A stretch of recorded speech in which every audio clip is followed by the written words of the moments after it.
Good evening, good evening, good evening. It is Wednesday. It's a little bit after 5. So it is time for Live at 5. Excited to join you this evening. I've had a number of questions about partners recently. And so what I did, I sort of collated them all together. And I've actually asked my very own partner to come and join me this evening so that he can answer some of the questions that you've been asking. Because I can give you my answers as a hypnobirthing teacher, as a hypnobirthing mum, but actually having input from somebody who was very, very skeptical to begin with. Here he is. Very, very skeptical. Is. So I've invited my own Mr. Birthright Keen to come and join us this evening. So hopefully, here we go. Hello. Hi, honey. How are you? Thank you very much. Hello, world.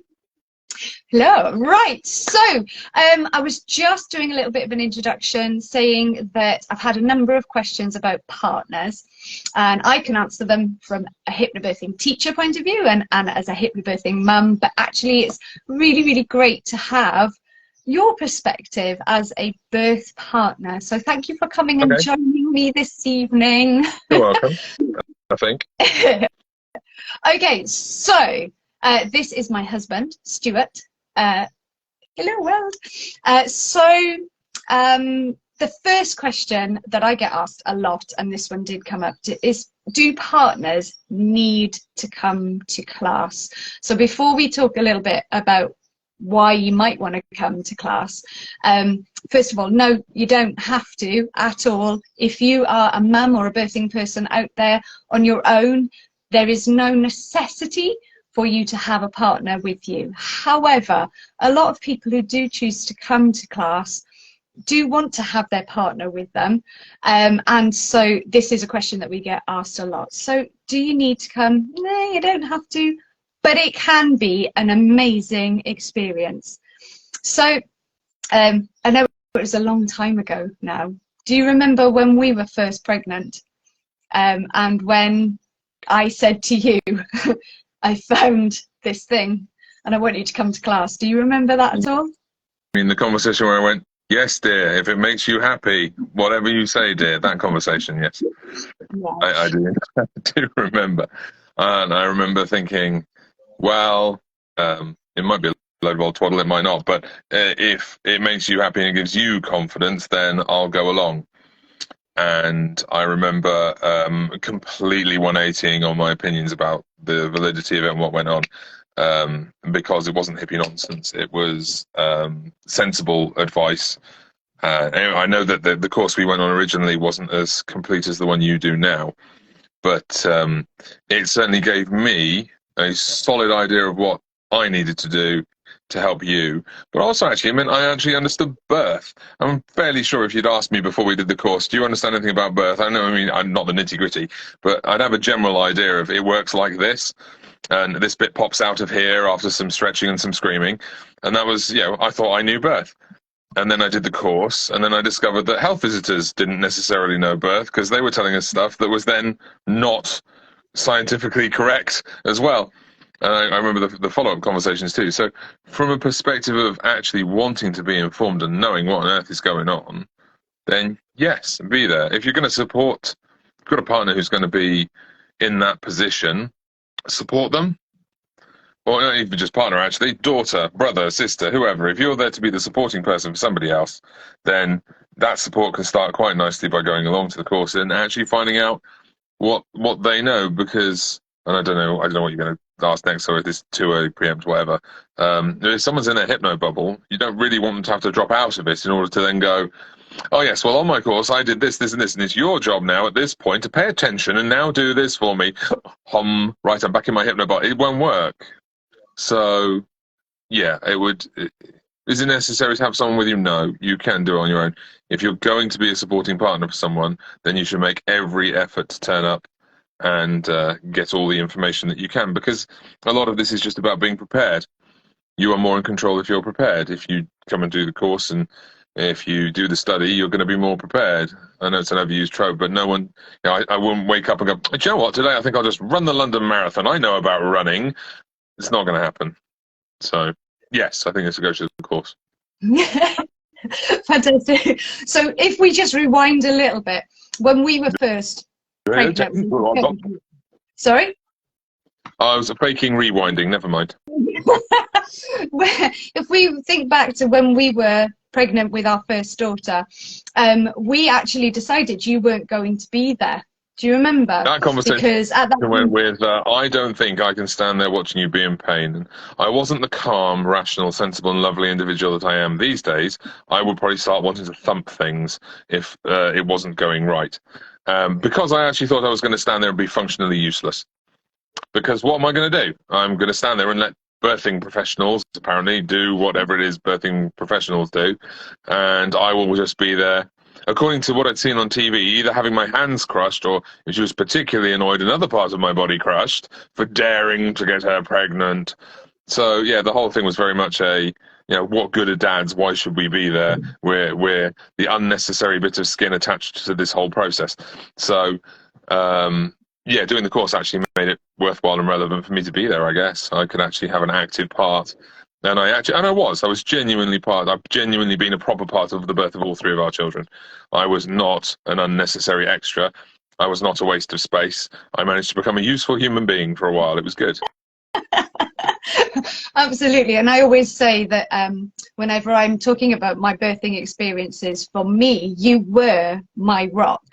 Because we'd practiced all the way through together, we'd done all of the techniques together, we practiced, we'd learned together, and you knew why we were learning those things, or why we were doing the practice that we were doing. And then in labour itself, even though in our first two labours, I didn't really want very much input from you, but just knowing that you were there to manage the questions, you were there to help me if I had a wobble, particularly in our first labour, which was in hospital. And when they didn't believe that I was in labour, you were there talking. That was an interesting fight, actually. The whole, if she was in labour, she'd be doubled over in pain by now. And I went, she is in labour, her contractions are this far apart, and they're lasting for this long, and you are wrong. Check her. And they went, well, we can't check her, because if we check her, then we'll have to admit her, and we don't want to admit her because she's not in labour. She can have her check. We'll check if she takes some pain relief. So we had a quick discussion to one side, and I sort of conned her into it, and I said, here, try this. So she went on the gas and went, check me. 8.5 centimetres dilated, very, very, very ready to be giving birth. We win. But yeah, I was really pleased with that, because I wouldn't have known. I wouldn't have known what to say. I'd have been going there, well, actually, Nancy, they're telling me that you're not ready to give birth. You're wrong, because we put our faith in those places. If you're empowered, to ask the right questions and do it the right way. And so you were my spokesperson. You were the person who was able to advocate for me. And just bearing in mind, this was an awful long time ago. It was 18 years ago. Yeah. And so the preparation that we were given was, we did a different method to the method that I teach now. And it was quite, what's the best way to put it? It was a little bit of them and us with the system. Yeah. We've evolved, we've moved forwards from that approach, and we work in partnership. We talk very much about how we can be a really good advocate and spokesperson, but not necessarily in that adversarial way. When we were but for 2 and 3, actually, it was much more like that. Number 1, the hospital birth was difficult. It was difficult. There was limited contact, and the contact we did have when we had it was very, they were very terse, and well, no, it's this, and we've got other things to do. I don't blame them, by the way. Let me be absolutely clear. I do not blame those people at all. Function of a system and function of not having enough time to devote to what was going on. I get all of that. The following 2 births, much, much more a matter of we're all in this together, much more a matter of partnership. So yeah, don't get me wrong. I'm not universally slating the system or the people. I just remember it was that thing in their minds at that moment that you couldn't possibly be in labour because you weren't unhappy enough. It defies expectation.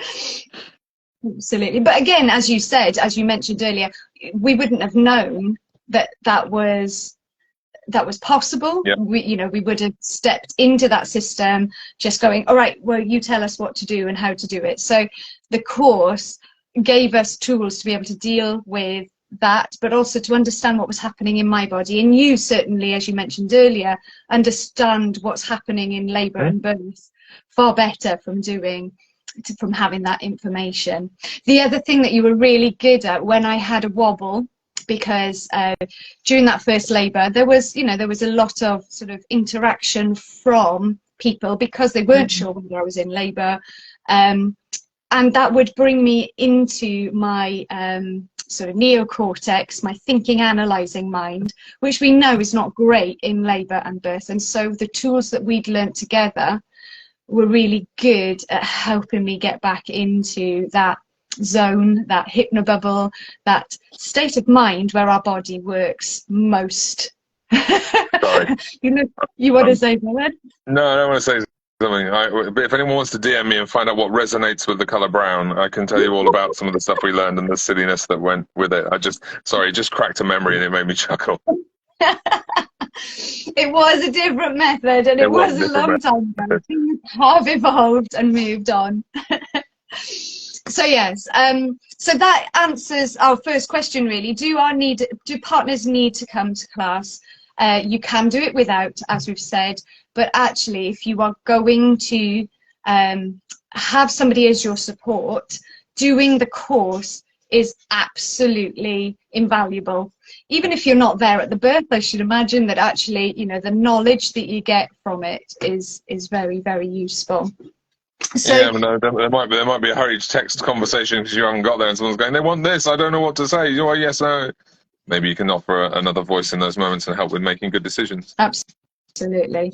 So another thing that I get asked a lot when mums and birthing people get in touch with me saying, I really want to do the course, I really think that it would be useful, but I really want my partner to come, but they're very reluctant. And this ties in with another question that I get regularly, and it's that my partner thinks it sounds silly, he doesn't want to be hypnotized. So what would you say to partners who think it's silly, or that it's not my place, it's for my partner, it's for them, they're giving birth, why do I need to do this?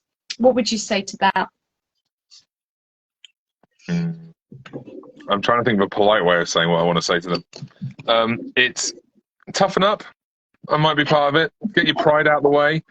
Remember that you're part of this process. You help make it. Well, no, any partner, obviously, but I was involved at the start. I should be involved at the finish. I think is probably the right way of it being.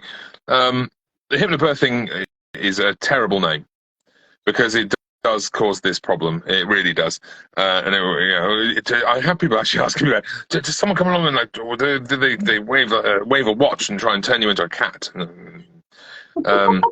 No, it's usually a chicken.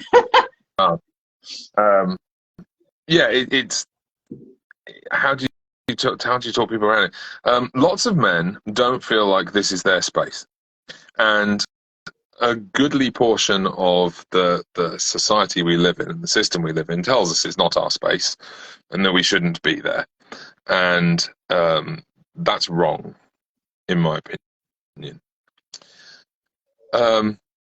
I think the way I like to put it, if I'm talking about it, is actually really this is psychology, science, and really really up to date research, really up to date research that will tell you what's true and real. We know for a fact that it takes a long time for research to actually make its way through the formal process of actually making it down to the front line. I mean, years and years. Therefore, going in and knowing. Say again, sorry. 17 years on average. 17 years. Oh, there you go. 17 years on average. Personally, I quite like to go in with the current research. That sort of works for me. And knowing stuff like baby's not coming out. We've got issues. Should we induce?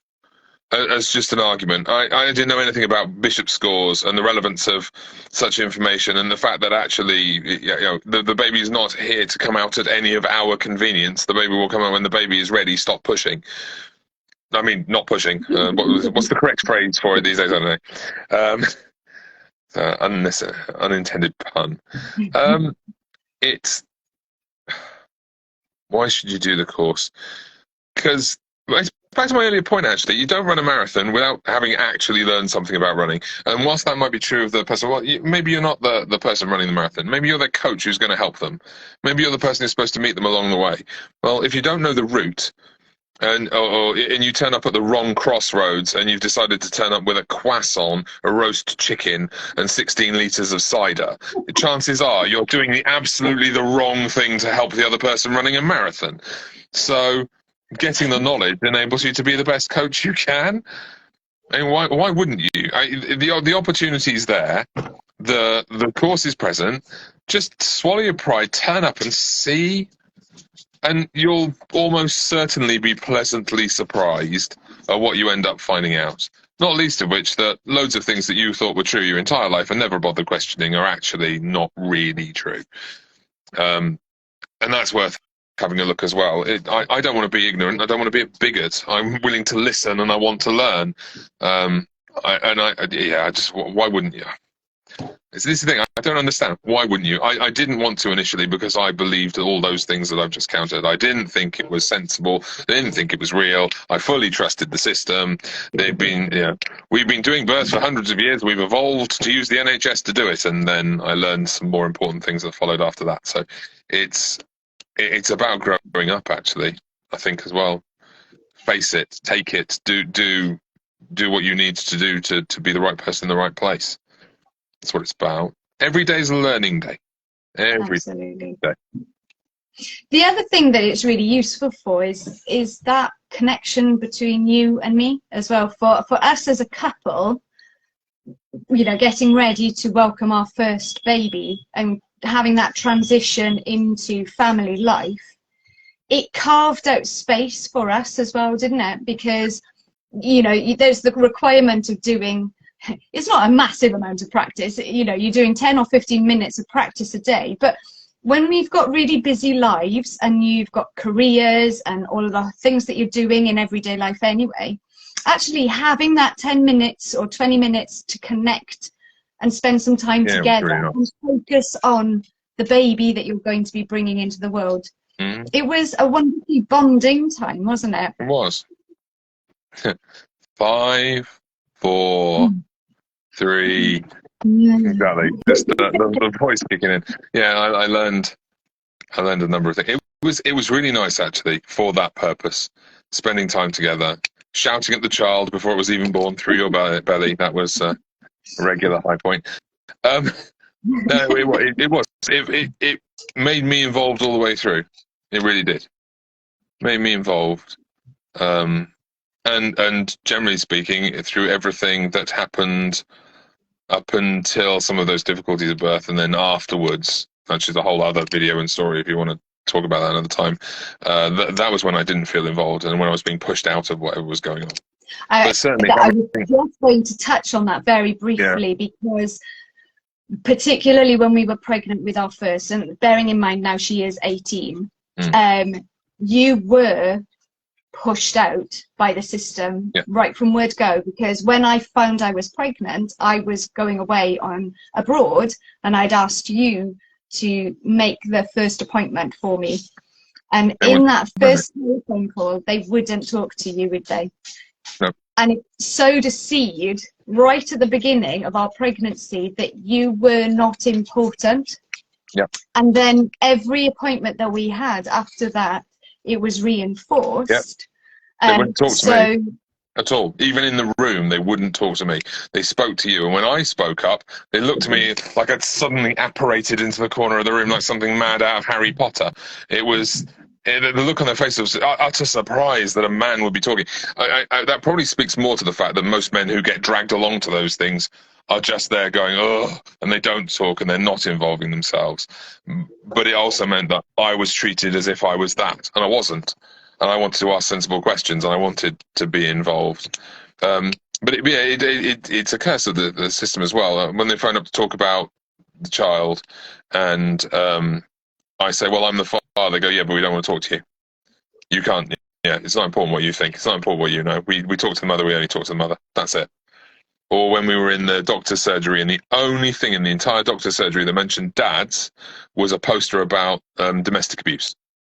That was the only thing. Honestly, the only thing in the entire room mentioning dads was us as criminals, and that was horrid. Actually, it did not. Postnatal depression for men is a whole other topic of conversation. But yes, the system just pushing me out. People in the hospital not wanting to talk to me. It was, if I didn't have credible knowledge that I could have stood solid ground on, they would easily, I think, have swept me aside and done whatever they wanted. And as it stood, I was able instead to advocate and stand up for what I knew to be right and what I knew to be right for you. And for So, the rest, yeah, and I'll be sorry. the end. And no, absolutely. But it is a thing that people often would never think that this course would be useful for, in terms of that bonding, the partnership. And we can talk about postnatal depression on another occasion, because it is a really important topic to be speaking about, and we have spoken about it before. But also in our evolving world, where we're not only mums and there are birthing people, and we have families in all different shapes, sizes and forms. There is a lot of this sort of only talking to one sort of person, and making massive assumptions. So this course can help unify, solidify, grow, and all of those different things, so you have that strong family unit moving forward. And it was nice. I didn't do one thing and then 9 months later have the baby suddenly arrive and here, well done, father, have a cigar, we present you with your new child. No, it wasn't that at all. So it made me properly part of it from beginning to end, and I felt valued throughout, well, at least by you. I felt valued throughout the process, and there were numerous times when it helped, and other times when it helped other couples, when we were in group settings and we could actually talk about things and go and say to them, do you realize there are actually alternatives to what you just said? Because all too often I think people's birth planning is, I'm at risk of quoting you, I'm afraid, here, but I have said this since day one. All people really want to do is know which drugs. It's almost like, which drugs am I pre-selecting off the menu for my birth? And have we remembered to buy the right pram? It's the wrong kind of preparation. But it's the preparation that we're led to believe in our, what's it called? Consumerism society. That's the thing that we're go and paint a room, buy some equipment, and watch One Born every minute, and then go into, don't watch One Born every minute. Go into a hospital and be told what to do, when to do, how to do it. But that's the expectation, and so it's that knowledge that it doesn't have to be that way, and actually there are other things that are more important when you're preparing for the birth of your baby. So yeah. Excellent. Okay. All right. So, sorry, a disclaimer. My views are entirely my own and not representative of hypnobirthing.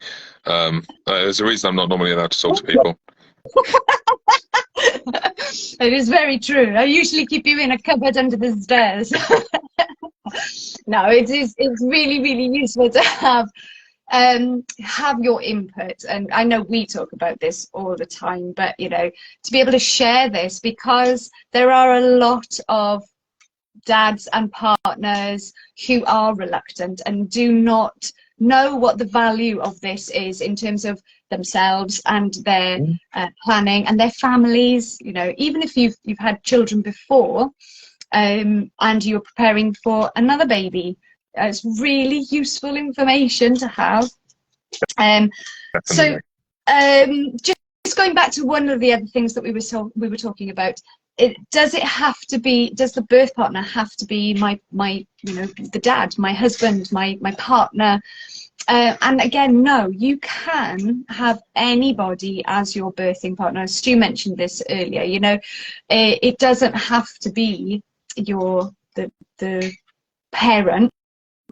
It can be a sister, a brother, an auntie, uncle, a doula. A friend. It can be just someone who's going to accompany you on the journey. Absolutely. So it doesn't have to be, you know, a prescribed person, but somebody who is going to be there and willing to be a voice and be there to help and be aware of your needs. Because, you know, we teach you loads of things in the class, but sometimes you don't need to use any of them because you do the preparation beforehand. Sometimes in labour, you'd be a bit like me, and I don't want anybody to talk to me. I don't want anybody to touch me because it's just, I'm fine in my own little bubble. And other times you want somebody to be doing all of the tools that you've been practicing together, the voice, the touch, the audios. But the partner, it is really important for them to be sort of present and understand that mum or birthing person might want all of those things and might want none of those things. It's really important if you're going elsewhere to have your baby as well. So if you're going to a hospital, having a birth partner with you who knows what it is that you've been doing and your mindset and all of those different things is really important, because then they could be the person to make sure that the lights are dimmed and your playlist is the correct playlist, and that you've got a drink and you've got your cushions as you want, and that you're able to maneuver into the positions that you want to get into, for instance, you know. So all of these things are really useful if you've got your birth partner on board. And it's such a simple thing. Let mum get into the position she wants to be in. No, she has to be up on her back on the no, she really doesn't. If she wants to be down on the floor with the aid of gravity, fine. On her side, fine. On all fours, fine. Leave her alone. Because sometimes that's the scrap you have to have. But we want her lying like that. No, you don't have to. I know it's received wisdom, but actually, I'm pretty sure the science will disagree quite vehemently with sticking someone on their back, particularly sat up, because it compresses everything. There's lots going on that just makes. Sorry, in our experience, there were two different versions of the people we dealt with. People who were absolutely on board, helped with it, and actually made everything run smoothly, and then a whole bunch of people who were scared. I think actually would probably be the right thing. They were scared because what we were doing didn't match what they were expecting or what they believed to be right, and therefore would then get in the way. And that was who I was having to be the intermediary between to try and make sure things went the right way. But you can't do that without knowledge. If you stand there not knowing anything, you've got no way to have that kind of sensible conversation with the people that you're dealing with. You know, if I walked into, I don't know, any scenario that I know nothing about, you know, there's a building burning down, I go up to the fire brigade and go, by the way, I don't like what you're doing this. I don't think water puts out fires, and just they've got no reason to believe me. But when I'm sat there going, well, actually, I know this, and this, and so should you, and you know that, then we're having a conversation much more as sensible people, not a conversation as. Well, it won't be a conversation if you don't know what you're talking about. It's just not a conversation at that point. So, anyway, sorry. I waffle on. You will have noticed. Everyone who knows me knows I talk too much. No, it's brilliant. Thank you very much. However, it is now time that we bring this to a conclusion. So, thank you very much. Those are the main questions that I get asked about partners. You know, do partners need to come to class? My partner's really reluctant. How do I get them to come to class? My partner thinks it sounds silly. All of these are questions that we have covered in this little discussion, this live today. So thank you so much for coming across and giving a partner's perspective and a little bit of an insight into where you're coming from. And I think, you know, you were definitely very skeptical when we started. Correct. You were literally just coming along to make me happy. Yeah. But now you are the biggest cheerleader. I have to stop you from approaching What people on the women street. in Tesco's. You need to do this. It'll change your life. I sound like a crazy evangelist. Yeah, so he is the biggest cheerleader now, because it makes a massive difference. It's made a massive difference to our lives. It's made a massive difference to the people that we teach. It makes And sense. generally, It makes sense. yeah.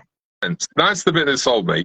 If we just sat in a room chanting, going, "Om, believe the spirit of the baby will be," now that would never have got me at all.